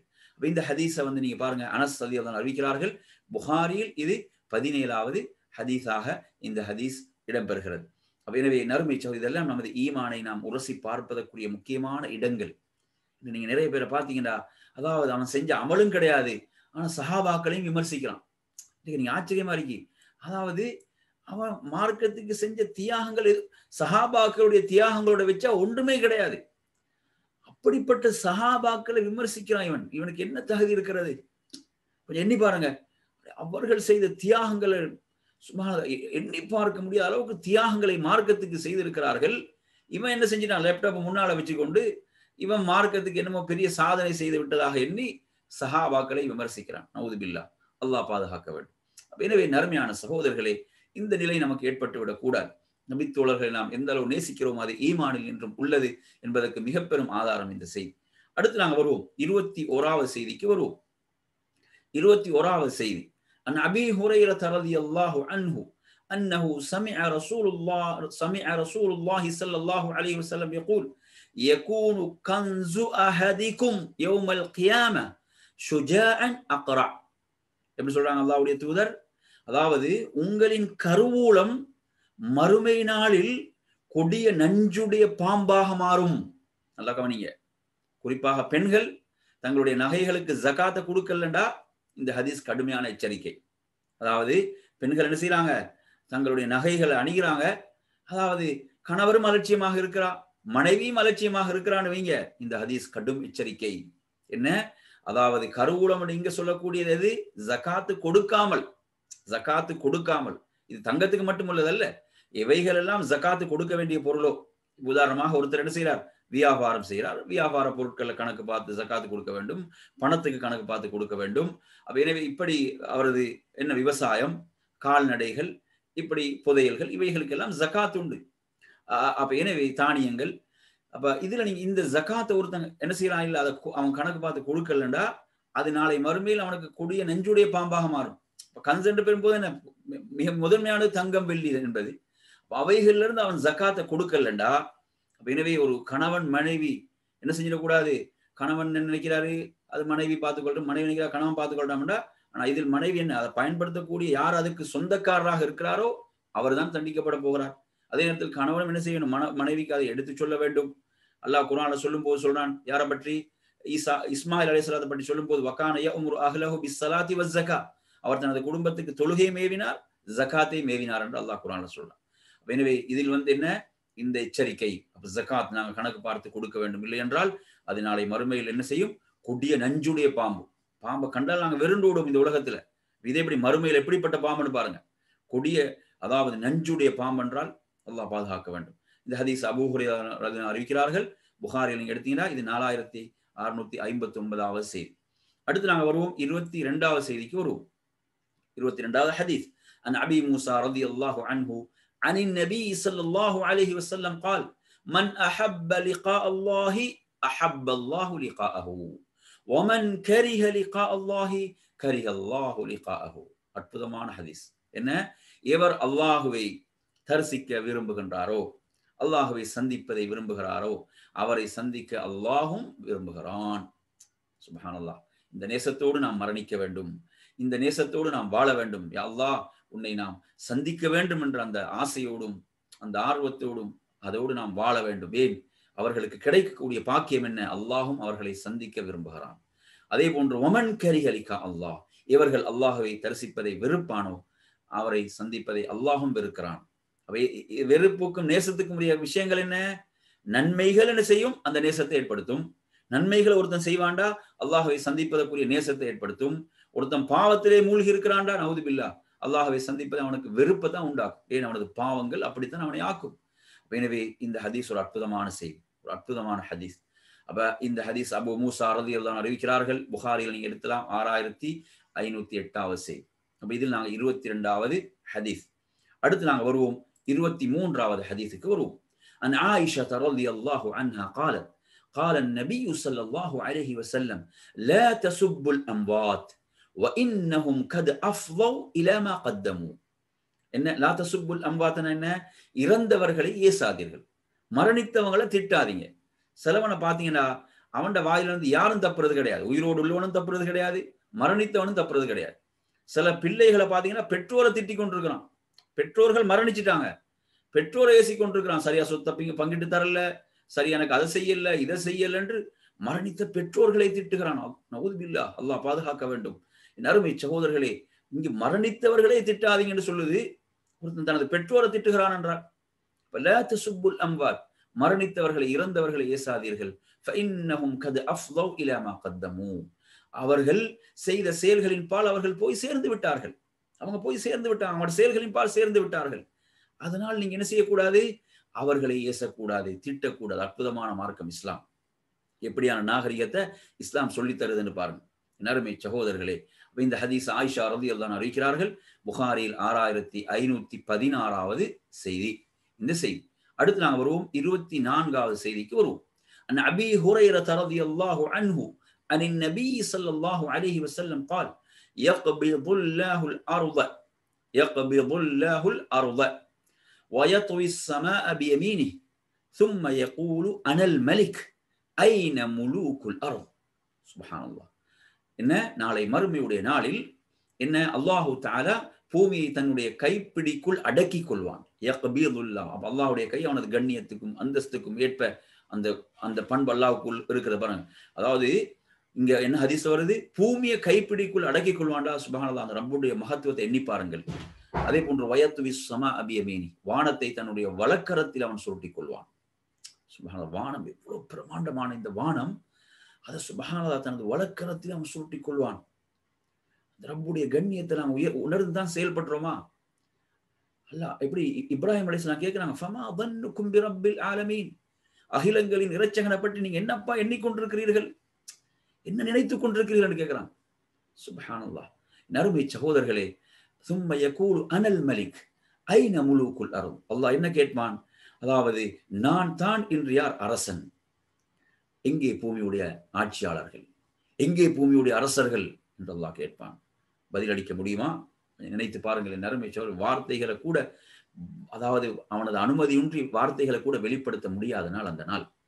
அருமை சகோதரர்களே, இந்த ஹதீஸ் இதில் நான் பார்க்கக்கூடிய 24வது ஹதீஸ் அபூ ஹுரைரா ரலியல்லாஹு அறிவிக்கிறார்கள். புகாரில இது 6519வது செய்தியாக இந்த செய்தி இடம்பெறுகிறது. அடுத்து நாங்கள் வருவோம் 25வது ஹதீஸுக்கு வருவோம். عن سهل بن سعد رضي الله عنه قال سمعت النبي صلى الله عليه وسلم يقول يحشر الناس يوم القيامة على أرض بيضاء عفراء كقرصة النقي. எப்படி சொல்றாங்க? அல்லாஹ்வுடைய தூதர் ஸல்லல்லாஹு அலைஹி வஸல்லம் கூற நான் கேட்டேன் என்று சஹல் இப்னு சஅத் ரலியல்லாஹு அன்ஹு சொல்கிறார்கள். அதாவது நாளை மறுமையுடைய நாளில் மக்கள் எங்க அந்த கியாமத்துடைய நாள் எங்க யுஹ்ஷரன் என்ன செய்யப்படுவார்கள்? அவர்கள் அங்கே ஒன்று திரட்டப்படுவார்கள். கியாமத்துடைய நாளில் எப்படிப்பட்ட ஒரு பூமி என்று சொன்னால், ரொட்டியை போன்ற தூய வெண்மையான சமதளத்தின் மீது மறுமை நாளில் மனிதர்கள் ஒன்று திரட்டப்படுவார்கள். அங்க மறைகிறதுக்கு மலைகள் அதெல்லாம் ஒன்றும் கிடையாது, ஒரு சமதரை. அது எப்படிப்பட்ட சமதரை என்றால், ரொட்டியை போன்று தூய வெண்மையான, நல்லா கவனிங்க, ரொட்டியை போன்று தூய வெண்மையான சமதளத்தின் மீது மறுமை நாளில் மனிதர்கள் ஒன்று திரட்டப்படுவார்கள். சூரியன் அண்மையில கொண்டு வந்து நிறுத்தப்பட்டா நிலைமை எப்படி இருக்கும் என்று நாங்கள் எண்ணி பார்க்க வேண்டும். அருமை சகோதரர்களே, இதில் நாங்கள் 25வது ஹதீஸ் அறிவிப்பவர் யார்? சஹல் ரலியல்லாஹு அவர்கள். புகாரில 6521வது செய்தி. அடுத்து நாங்கள் வருவோம் 26வது செய்திக்கு வருவோம், ஹதீஸுக்கு வருவோம். அன் இப்னி அப்பாஸ் ரலியல்லாஹு அன்ஹுமா قال سمعت رسول الله صلى الله عليه وسلم يخطب على المنبر يقول إنكم ملاقوا الله حفاة عراة غرضا. அல்லாஹ்வுடைய தூதர் ஸல்லல்லாஹு அலைஹி வஸல்லம் அவர்கள் மிம்பர்ல உரை நிகழ்த்துறாங்க. உரை நிகழ்த்துவதை செவியேற்றதாக இப்னு அப்பாஸ் ரலியல்லாஹு அன்ஹு அவர்கள் அறிவிக்கிறார்கள். அவர்கள் என்ன செய்றாங்க? அவர்கள் அறிவிக்கிறார்கள். என்ன அறிவிக்கிறாங்க? அவங்க சொல்றாங்க, அதாவது நீங்கள் எப்படி உங்களுடைய ரப்பை சந்திப்பீர்கள், உங்களுடைய ரப்பை நீங்க எப்படி சந்திப்பீர்கள் என்பதை அவர்கள் இதிலே சொல்கிறார்கள். இன்னக்கும் முலாக்குல்லாஹி ஹுஃபாத்தன் உராத்தன் குருதா. என்ன ஹுஃபாத்தன்டா, அதாவது நீங்கள் செருப்பணியாதவர்களாக, பாதணி அற்றவர்களாக, உராத்தன் நிர்வாணமாக, குருதன் விருத்த சேதனம், ஹத்னா அதாவது சுன்னத் செய்யப்படாதவர்களாக அல்லாஹுவை சந்திப்பீர்கள் என்று உரையில் குறிப்பிட்டதை கேட்டேன் என்று சொல்றாங்க. யாரு? அல்லாஹ்வுடைய தூதர் கூறுவதை நான் கேட்டேன் என்று சொல்கிறார்கள் அப்துல்லாஹ் இப்னு அப்பாஸ் ரலியல்லாஹு அன்ஹு அவர்கள். பாருங்க மறுமையுடைய நிலை. அவன் உலகத்தில் எவ்வளவு பெரும் ஆட்சியாளனாக இருக்கலாம், அவன் பெரும் வல்லரசை ஆண்டவனாக இருக்கலாம், அனைவரும் நிர்வாணமாக, ஆடை அற்றவர்களாக, செருப்பணியாதவர்களாக, ஹத்னா செய்யப்படாதவர்களாகத்தான் எழுப்பப்படுவார்கள். இதுதான் மறுமையுடைய நிலை. சுப்ஹானல்லாஹ். நறுமை சகோதரர்களே, இப்னு அப்பாஸ் ரலியல்லாஹு அன்ஹு அறிவிக்கிறார்கள். புகாரியில் இது 6525வது செய்தியாக இது இடம்பெறுகிறது. அதே போன்று நாங்கள் வருவோம் 27வது ஹதீஸுக்கு வருவோம். அன் அப்துல்லாஹ் இப்னு மஸ்ஊத் ரலியல்லாஹு அன்ஹு قال قال النبي صلى الله عليه وسلم أول ما يقضى بين الناس بالدماء. என்ன? أول ما يقضى بين الناس. மறுமை நாள்ல மனிதர்களிடையே முதலில் தீர்ப்பளிக்கப்படுவது, மறுமை நாள்ல முதலில் தீர்ப்பளிக்கப்படக்கூடிய விஷயம் என்னவென்றால், அதாவது இரத்தங்கள், பித்திமா, உலகத்தில் சிந்தப்பட்ட இரத்தங்கள், கொலைகள் குறித்து தான். மறுமை சகோதரர்களே, சாதாரண ஒரு விஷயம் அல்ல. அதாவது கொலைகள், அந்த கொலைகள் குறித்து தான் மறுமையில் என்ன செய்யப்படும்? முதலில் விசாரணைக்கு எடுத்துக் கொள்ளப்படும். யாரும் தப்ப முடியாது, யாரும் தப்ப முடியாது. அதாவது சிறுவர்களை, பெண் குழந்தைகளை உயிரோடு புதைத்தவர்களாக இருக்கலாம், அல்லது என்ன செய்கிறார்கள், இந்த கருவறையிலே என்ன செய்கிறார்கள், அந்த எபோஷன் போன்ற அந்த இது என்னமோ என்று செய்கிறார்களா இல்லையா, அந்த கருவையை கலைத்துக் கொள்ளக்கூடிய விஷயங்கள், இது போன்றவைகளாக இருக்கலாம். இவைகள் எல்லாம் என்ன, இதில் நாங்கள் பார்க்க வேண்டிய ஒரு விஷயம், எச்சரிக்கப்படுகின்ற விஷயம், உலகத்தில் சிந்தப்பட்ட இரத்தங்கள், கொலைகள் குறித்து தான் என்று இந்த செய்தி சொல்கிறது. அப்துல்லாஹ் இப்னு மஸ்ஊத் ரலியல்லாஹு அன்ஹு அறிவிக்கிறார்கள். புகாரில் நீங்க பார்க்கலாம். இது 6533வது செய்தி. அடுத்து 28வது செய்திக்கு வருவோம். அன் ஸஹல் இப்னு ஸஅத் ரலியல்லாஹு அன்ஹு அன் ரசூலில்லாஹி ஸல்லல்லாஹு அலைஹி வஸல்லம் قال إن في الجنة لشجرة يسير الراقب في ظلها 100 عام لا يقطعها. சொர்க்கத்தில் ஒரு மரம் உண்டு. சுப்ஹானல்லாஹ். அந்த சொர்க்கத்தில் ஒரு மரம் உள்ளது.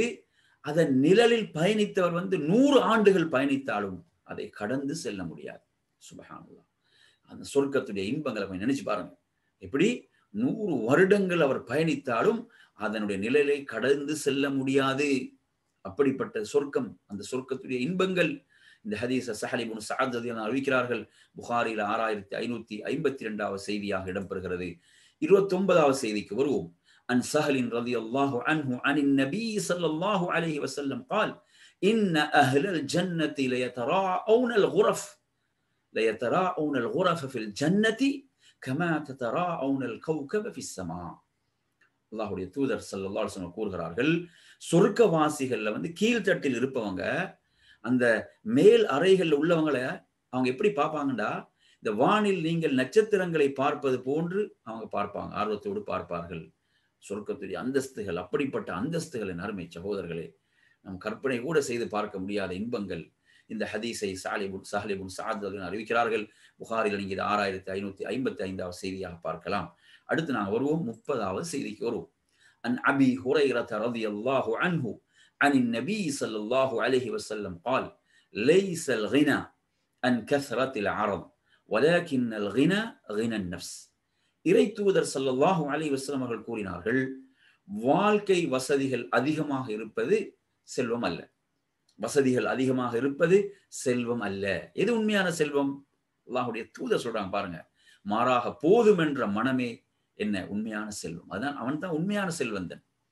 அந்த போதும் என்ற மனம், அல்ஹம்துலில்லாஹ், அல்லாஹ் எனக்கு இதை தந்தான், அல்ஹம்துலில்லாஹ் என்று இருக்கிறானே, அவன் தான் செல்வந்தன். யார் செல்வந்தன் அல்ல? அதிகமாக பொருளாதாரத்தை வைத்துக் கொண்டு இன்னும் வேண்டும் இன்னும் வேண்டும் என்று என்ன செய்கிறான்? திருப்தி இல்லாமல் வாழ்ந்து கொண்டிருக்கிறான், அவன் அல்ல. எனவே இந்த செய்தி எவ்வளவு அற்புதமான செய்தி, எவ்வளவு ஒரு நமது உள்ளத்துக்கு ஒரு நிம்மதியை தரக்கூடிய ஒரு அற்புதமான ஒரு ஹதீஸ். அபூ ஹுரைரா ரலியல்லாஹு அறிவிக்கிறார்கள், புகாரில் 6446வது செய்தி. அடுத்து நாங்கள் வருவோம் 31வது ஹதீஸ்.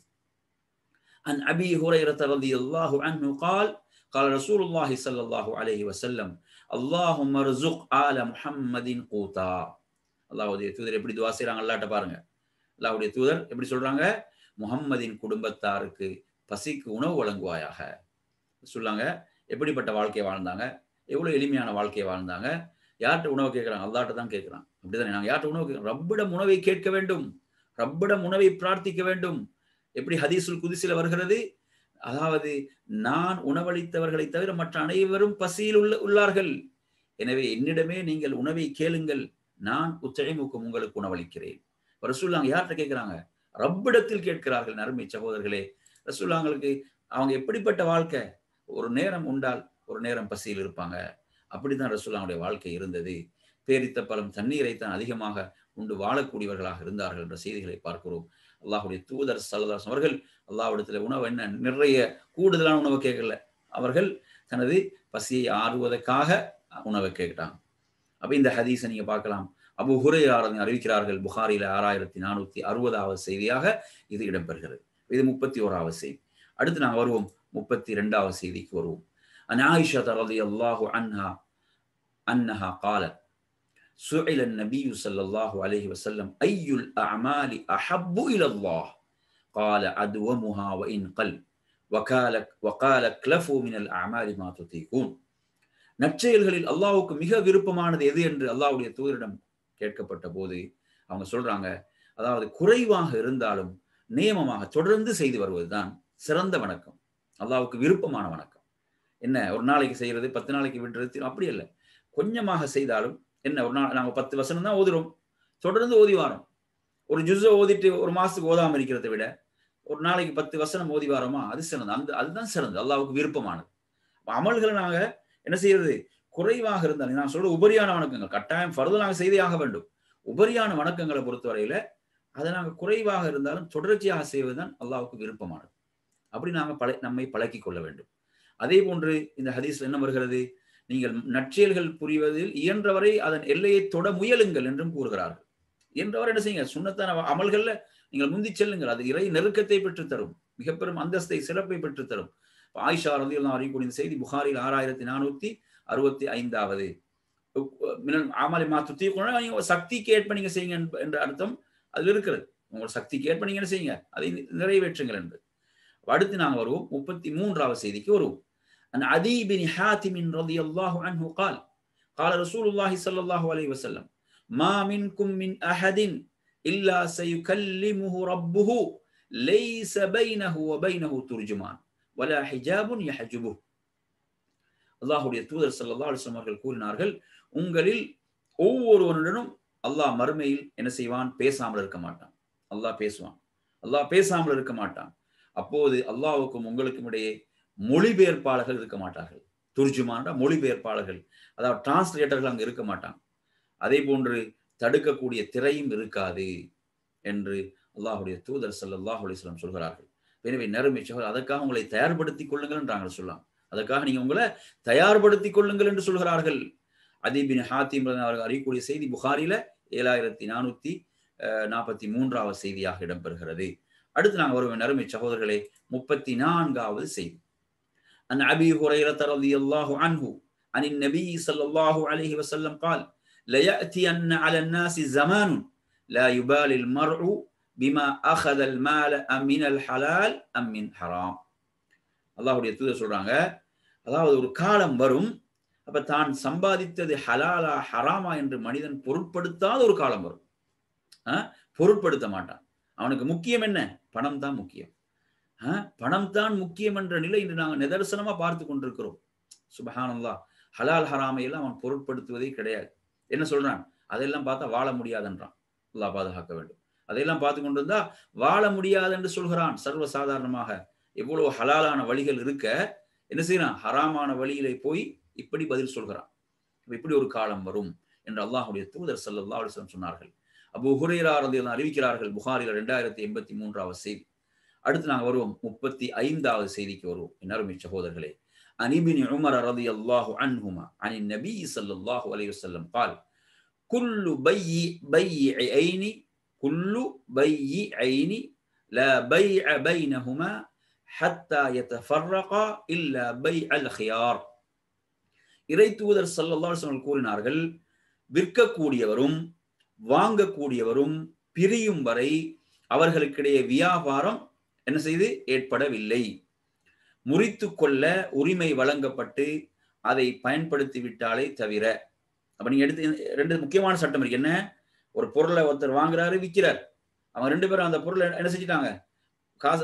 காசை கொடுத்து வாங்கி அந்த ரெண்டு பேரும் பிரிஞ்சிட்டாங்களா, வியாபாரம் முடிஞ்சு. வியாபாரம் முடிந்து விட்டு வியாபாரம் முடிஞ்சு. அவங்க பிரியாத வரை அந்த வியாபாரத்தை அவங்க முறிச்சு கொள்ளலாம். இந்த பொருள் எனக்கு தேவையில்லை, என்ன பணத்தை திருப்பித்தாங்க என்று கேட்கலாம். அவங்க ரெண்டு பேரும் பிரியாத வரைக்கும். அவங்க அந்த இடத்தை விட்டு போயிட்டாங்களா, என்ன செய்ய முடியாது, வியாபாரம் முடிஞ்சு விட்டது. அந்த முறித்து கொள்ளக்கூடிய உரிமை வழங்கப்பட்டாலே தவிர, முறித்து கொள்ளக்கூடிய உரிமை வழங்கப்பட்டு அதை பயன்படுத்தி விட்டாலே தவிர, அப்படி ஒரு உரிமை ஒன்று இருக்குதுன்னா, இப்ப சில இடங்கள் நீங்க பாப்பீங்க, சில இடங்கள் அறிவித்தல் போட்டிருப்பாங்க, என்ன பொருளை 3 நாட்களை நீங்க 3 நாட்களுக்குள்ள மாற்றிக்கொள்ளலாம் என்று சில அறிவித்தல் போடுவாங்க. அப்படி போட்டிருந்தா அந்த பொருள் என்ன செய்யலாம், மாற்றிக்கொள்ளலாம். ஆனால் சட்டம், மார்க்க சட்டம் என்ன, அந்த ரெண்டு பேரும் அந்த பிசினஸ் வியாபாரம் நடந்து ரெண்டு பேரும் பிரிஞ்சிட்டாங்கன்னா வியாபாரம் முடிந்து விட்டது. அப்படி பிரிய இல்லையா, வாங்கின பொருள் என்ன செய்யலாம், அவருக்கு எனக்கு இந்த பொருள் தேவையில்லை, என்ன பணத்தை திருப்பி தாங்கன்னு கேட்கறதுக்கு உரிமை இருக்கு. விளங்கிச்சா? அதே மாதிரி அவர் விற்றவருக்கும் உரிமை இருக்குது. விற்றவர் என்ன செய்யலாம், இல்ல அந்த பொருளை தாங்க, நான் அந்த காசை உங்களுக்கு திருப்பி தாங்கன்னு அந்த அதுக்குரிய உரிமை இருக்குது. அவங்க அந்த இடத்தை விட்டு பிரிஞ்சிட்டாங்களா, வியாபாரம் முடிந்து விட்டது என்ற இந்த ஹதீஸ். அப்ப இதை யார் அறிவிக்கிறாங்க? அப்துல்லாஹ் இப்னு உமர் ரலியல்லாஹு அன்ஹு அறிவிக்கக்கூடிய செய்தி புகாரியில் 2113வது செய்தி. அடுத்த நறுமை சகோதரர்களை 36வது செய்திக்கு வருவோம். ஹதீஸுக்கு அனஸ் இப்னு மாலிக் ரலியல்லாஹு அன்ஹு قال كان النبي صلى الله عليه وسلم اذا دخل الخلاء قال اللهم اني اعوذ بك من الخبث والخبائث. அல்லாஹ்வுடைய தூதர் ஸல்லல்லாஹு அலைஹி வஸல்லம் அவர்கள் கழிவறைக்கு நுழையும் போது என்ன துஆ ஓதுவாங்க? اللهم اني اعوذ بك من الخبث والخبائث. அதாவது இறைவா, ஆண் பெண் ஷைத்தான்களின் தீங்கிலிருந்து உன்னிடம் பாதுகாப்பு தேடுகிறேன். அல்லாஹ்வுடைய தூதர் யாரு? மிக பெரும் பாதுகாப்பு வழங்கப்பட்ட அல்லாஹ்வுடைய தூதர் இப்படி ஓதுறாங்கன்னா நாங்க எவ்வளவு இந்த துஆல கவனம் எடுக்க வேண்டும், நமது பிள்ளைகளுக்கு கற்றுக் கொடுக்க வேண்டும். அவர்கள் கழிவறைக்கு செல்வதற்கு முன்னால் இந்த துஆ ஓதுவதற்கு பிள்ளைகளுக்கு மட்டும். நிறைய பேர் நினைச்சுன்னா மார்க்கம் என்பது பிள்ளைகளுக்கு தான், பெரியவங்களுக்கு இல்லைன்னு நினைக்கிறான். அப்படி இல்லை. பெற்றோர்களும் அதை நடைமுறைப்படுத்த வேண்டும், பெரியவர்களும் செயல்படுத்த வேண்டும், பிள்ளைகளுக்கும் கற்றுக் கொடுக்க வேண்டும். நிறைய பேர் நினைக்கிறான் பிள்ளைகள் நீங்க இதை படிங்க, இதை மரணம் எடுங்கன்றான். நம்ம பெரியவர்கள் அவர்களுக்கு இல்லாத மாதிரி. அப்படி அல்ல, நாமும் மரணமிட வேண்டும் என்றது யார்? ரசூல் அல்லாஹ்வுடைய தூதர் ஓதினாங்க. அல்லாஹ்வுடைய தூதருடைய முன்மாதிரி யார்? அனைவருக்கும் தான், பெரியவர் சிறியவர் அன்றி அனைவருக்கும், வேறுபாடின்றி அனைவருக்கும் அல்லாஹ்வுடைய தூதருடைய முன்மாதிரி. எனவே நறுமை சகோதரர்களே, இது நாங்க இந்த துஆவை என்ன செய்ய வேண்டும்? நாம் மரணம். இந்த செய்தி புகாரில 6322வது செய்தி, அனஸ் இப்னு மாலிக் ரலியல்லாஹு அறிவிக்கிறார்கள். இது 36வது செய்தி. அடுத்து நாங்க வருவோம் 37வது செய்திக்கு வருவோம். அன் அபீ ஹுரைரா ரலியல்லாஹு அன்ஹு عن النبي صلى الله عليه وسلم قال قال الله أعددت لعبادي الصالحين ما لا عين رأت ولا أذن سمعت ولا خطر على قلب بشر. இறை தூதர் ஸல்லல்லாஹு அலைஹி வஸல்லம் கூறினார்கள், என் நல்லடியார்களுக்காக எந்த கண்ணும் பார்த்திராத, எந்த காதும் கேட்டிராத, எந்த மனித உள்ளத்திலும் என்ன தோன்றிராத இன்பங்கள் நான் சொர்க்கத்தில் தயார்படுத்தி வைத்திருக்கிறேன். நாங்க உலகத்துல கூட ஒருத்தன் பாத்தீங்கன்னா, உலகத்துல சில இடங்களுக்கு போனா பரவசப்பட்டு போறான் மனிதன். இப்படி எல்லாம் இருக்குதா? சில வீடியோக்களை பார்க்கும்போது இப்படி எல்லாம் இருக்குதா, பரவசப்பட்டு போறான். இது சொர்க்கத்துடைய இன்பங்கள். அல்லாஹ் துன்யாவை ஒரு பொருட்டாகவே சொல்லல. இந்த பொருட்டாக சொல்ல துன்யால நாங்க சிலதை பார்த்து பிரமித்து போறோம். மறுமை அங்க சொர்க்கத்தை பாருங்க. எப்படி அல்லாஹ் இந்த சொர்க்கத்தை தயார்படுத்தி வச்சிருக்கான் தனது அடியார்களுக்காக. எந்த கண்களும் பார்த்திராத, எந்த காதுகளும் கேட்காத, கற்பனை கூட செய்து பார்க்க முடியாத அளவுக்கு இன்பங்கள். அதற்காக நாங்க வாழ வேணுமா இல்லையா? அதற்காக வாழ்ந்து நாங்க மரணிக்க வேணுமா இல்லையா? அந்த இன்பங்களுக்காக அல்லாஹ் ரப்புல் ஆலமீன் நமக்காக தயார்படுத்தி வைத்திருக்கக்கூடிய அந்த இன்பங்கள். இந்த ஹதீஸ் அபூ ஹுரைரா ரலியல்லாஹு அறிவிக்கிறார்கள். புகாரில 7498வது செய்தி. அடுத்து 38வது ஹதீஸுக்கு வருவோம். அன் அபீ ஹுரைரா ரலியல்லாஹு அன்ஹு அன்ன ரசூலுல்லாஹி ஸல்லல்லாஹு அலைஹி வஸல்லம் قال اذا قال احدكم آمين وقالت الملائكة في السماء آمين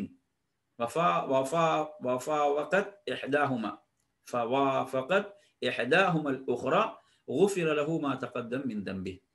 அதாவது உங்களில் யாரேனும் ஆமீன் கூறினால் வானுலகத்தில் வானவர்களும் ஆமீன் கூறுகின்றனர். இவ்வாறு வானவர்கள் கூறும் ஆமீனோடு உங்களுடைய ஆமீன் நேர்பட்டு விடுகின்ற போது உங்களுடைய முன் செய்த பாவங்கள் மன்னிக்கப்பட்டு விடும். இது எங்க? இது தொழுகையில இமாம் வலல்லாலின் என்று ஓதுவார். இமாம் வலல்லாலின் என்று ஓதி இமாம் ஆமீன் என்று ஆரம்பிக்கும் போதுதான் பின்னால் ஆமீன் சொல்ல வேண்டும். இப்படி சொல்லும் போதுதான் அது நேர்படும் என்று ரசூலுல்லாஹ் அப்படிதான் சொல்லித்தாராம். அப்படி நேர்பட்டு விடும் போது அந்த ஆமீனோடு மலக்குகளுடைய ஆமீனோடு அவரது முன் செய்த பாவங்கள் மன்னிக்கப்பட்டு விடும். எவ்வளவு பெரிய சிறப்புன்னு பாருங்க. ஆமீன் என்று சொல்வதன் மூலம் கிடைக்கக்கூடிய சிறப்பு. ஆமீன் என்று சொல்வதன் மூலம், அதை கூட நிறைய பேர் சொல்றதில்லை ஆமீன் என்பதை. அதை நாங்கள் எப்படி சொல்ல வேண்டும்? இமாம் ஆமீன் என்று சொல்ல ஆரம்பித்த பிறகுதான் நாங்கள் சொல்ல வேண்டும் என்பதுதான் சரியான முறை, ஹதீஸ் வரக்கூடிய முறை. அபூ ஹுரைரா அறிவிக்கக்கூடிய செய்தி புகாரில 781வது செய்தி. அடுத்து நாங்கள் வரும் 39வது செய்திக்கு வருவோம்.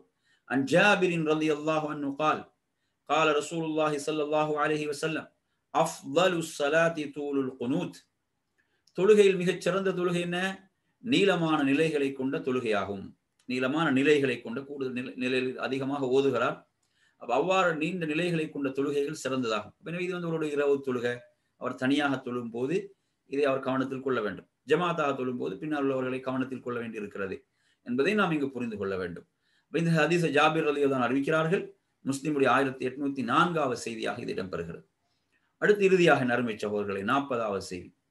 அன் ஜாபிரின் ரலியல்லாஹு அன்ஹு அன்ன ரசூலுல்லாஹி ஸல்லல்லாஹு அலைஹி வஸல்லம் قال إن من الليل ساعة لا يوافقها عبد مسلم يسأل الله خيرا إلا أعطاه إياه. இரவில் ஒரு குறிப்பிட்ட நேரம் உண்டு. அந்த நேரத்தில் ஒரு முஸ்லிமான அடியானுடைய துஆ அமைந்து விடுமாக இருந்தால், அந்த நேரத்தில் இறைவனிடம் எந்த நன்மை அந்த ஒரு முஸ்லிம் கேட்டாலும் இறைவன் அதை அவனுக்கு வழங்காமல் இருப்பதில்லை. அப்ப நாங்கள் இரவில் அதிகம் துஆ செய்யணும். அந்த நேரம் நமக்கு எந்த நேரம் இந்த ஹதீஸ் சொல்லப்படலை. இரவில் நாம் அதிகம் துஆ செய்யக்கூடியவர்களாக இருக்க வேண்டும். அந்த நேரத்தில் அந்த துஆ அமைந்து விட்டால் அல்லாஹ் அதை அவருக்கு வழங்காமல் இருப்பதில்லை என்று அல்லாஹ்வுடைய தூதர் கூறுகிறார்கள். இந்த செய்தியை ஜாபிர் ரலியல்லாஹு அறிவிக்கிறார்கள். இந்த செய்தி முஸ்லிம்ல 1806வது செய்தியாக இடம்பெறுகிறது. அப்ப நாங்கள் இன்றைய பாடத்தில் மொத்தம் நாங்கள் 40 சிறிய ஹதீஸ்கள் தான். சிலது கொஞ்சம் பெருசு, கொஞ்சம் சிறிது. ஆனால் பெரும்பாலும் சிறிய ஹதீஸ்கள். இவ்வாறு ஏன் தேர்வு செய்தோம் என்றால், மரணம் விடுவதற்கு எளிதாக, பொருளை உணர்ந்து மரணம் விடுவதற்கு எளிதாக, அதே போல் நமது பிள்ளைகளும் இதை மரணமிட்டுக் கொள்வதற்காக, விளங்குவதற்காக, இப்படி 40 ஹதீஸ்கள் நாங்கள் இதில் என்ன செய்தோம்? தேர்வு செய்தோம். இதை ஏன் நாம் தேர்வு செய்தோம் என்பது ஆரம்பத்தில் உங்களுக்கு சொன்னோம். என்ன? திருமதியில் வர ஹதீஸ் அல்லாஹ்வுடைய தூதர் என்ன சொல்றாங்க? அதாவது நான் சொல்லக்கூடிய எனது வார்த்தைகளை எவர் கேட்டு அதை விளங்கி அதை பிறருக்கு எத்தி வைப்பாரோ அவருக்கு அல்லாஹ் அருள் புரிவானாக என்று ரசூலுல்லாஹ்வுடைய துஆ இருக்கிறது. நாங்கள் இந்த ஹதீஸ்களை விளங்கி மரணமிட்டு பிறருக்கு எடுத்து சொல்லும் போது அந்த துஆ அல்லாஹ் அவர்களுக்கு அருள் புரிவானாக என்று ரசூலுல்லாஹ் துஆ செய்தான். அல்லாஹ்வுடைய அருள் இருக்கிறது. எனவே நறுமை நமது பிள்ளைகளை இதற்கு ஆர்வப்படுத்த வேண்டும். பிள்ளைகளை நாம் இதற்கு ஆர்வப்படுத்த வேண்டும். எனவே அந்த அடிப்படையில் இன்றைய வகுப்பை நாம் என்ன செய்வோம்? இத்தோடு நிறைவு செய்து கொள்வோம். அல்லாஹ் உங்கள் அனைவர்களுக்கும் அருள் செய்ய போதுமானவன்.